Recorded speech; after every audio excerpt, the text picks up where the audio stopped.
It is very important to realize the history of oil spills that have occurred in the Niger Delta over the past decades. We have to realize that these effects have caused the 80% of the people in the area who are fishermen and rely on the Niger Delta to lose income and revenue due to the effects of the oil spills. And the UNEP suggests that the 17.5 millions of liters that have spilt through the Niger Delta will take 30 years to clean up.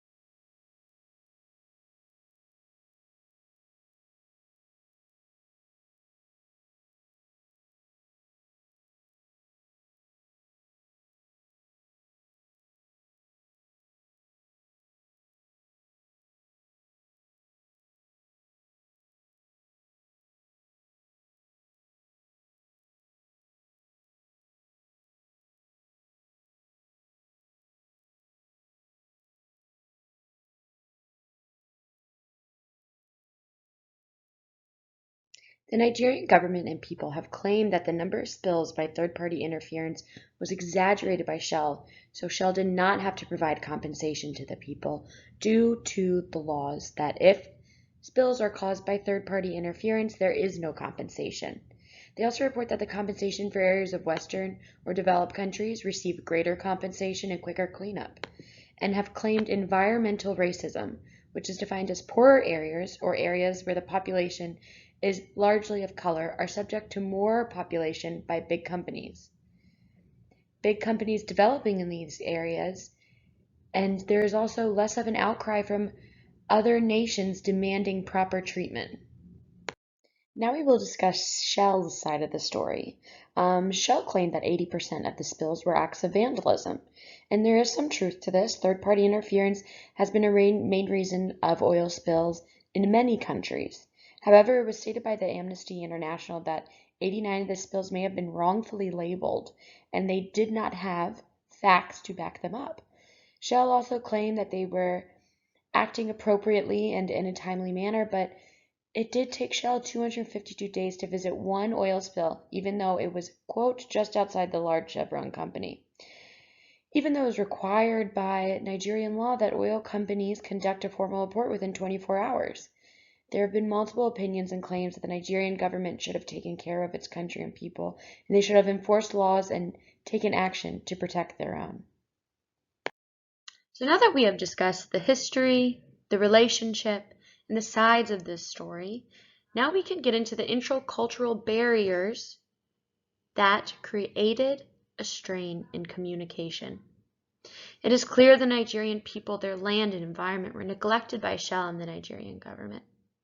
And it is true that if the discourse between the two was clear, open, and fair, one could say the Nigerian people could have been treated and compensated appropriately for the spills in the Niger Delta. However, the communication barriers resulted in prolonged cleanup, poor compensation, and a strain on all the relationships of all the parties. So let's get into these barriers. The first I want to discuss is Western ethocentrism. It's the idea that Western culture, value, practices, institutions are of greater value than others.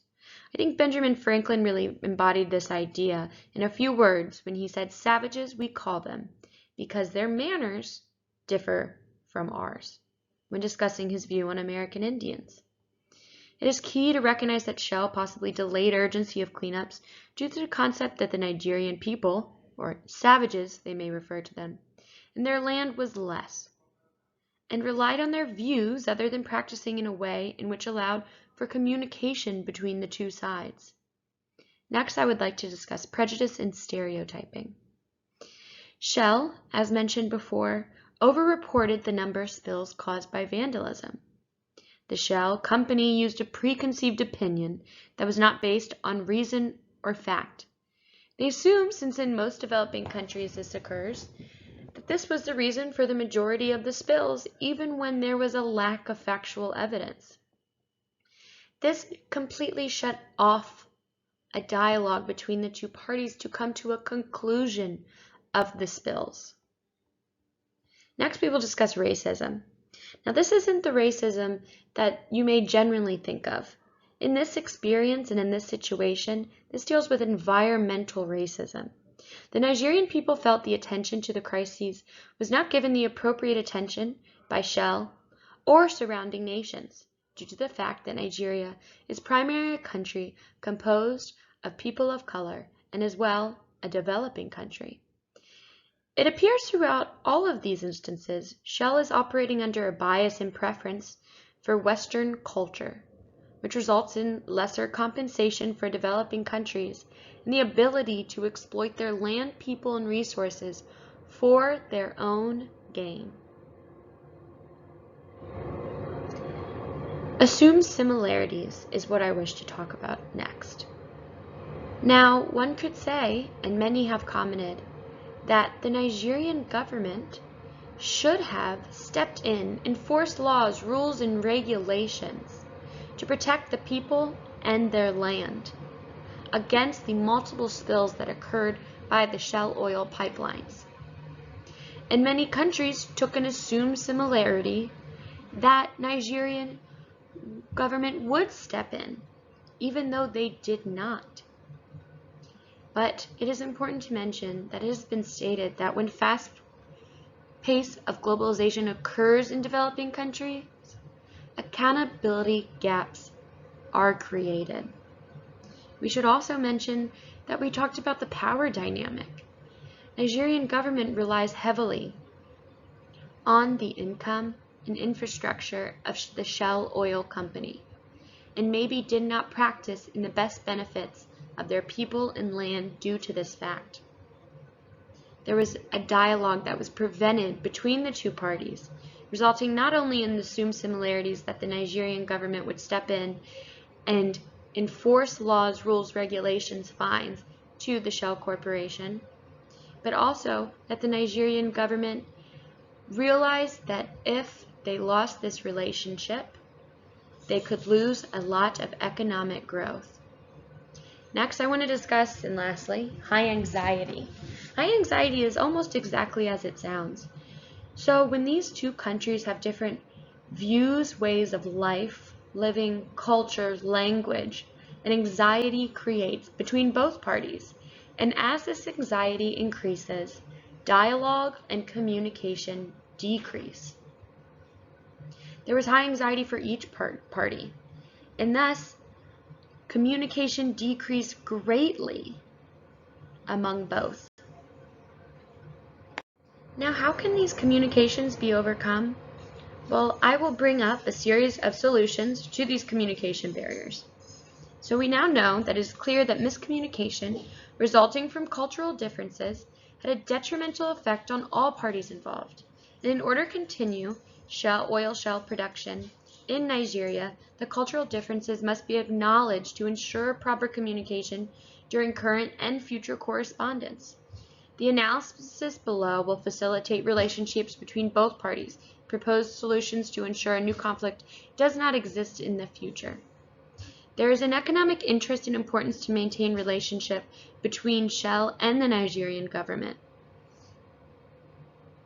Shell maintains and produces a revenue from maintaining their presence in Nigeria, and Nigeria receives a large source of its revenue from the oil company. Now, I would like to bring up recognizing the difference and accepting the culture. The first key in this solution and the most immediate effect is for each party to realize that they operate in different ways. That is the first and most key step. And the next is not only to recognize these differences, but to accept them. To say, hey, we are different, and we accept these differences, but we must also realize that we do differ, and we must take steps to approach this communication barrier. I would also like to bring up Erin Meyer's cultural mapping. Her mapping gives key insight into how communication of agreements, negotiations, disagreements, and context falls within each country. By purchasing her cultural map, the two companies will be able to map their countries in comparison and to understand where they differ extremely and where they come together. This will create a long-term successful plan. And by first acknowledging and accepting these differences will be the first step in realizing that communication barriers occurred due to the cultural differences of both parties. I would like to thank you all for this time, and may we remember that there is an importance of understanding that although we differ, these differences can be noted and successfully examined to create a healthy, positive, and effective relationship between differing cultures.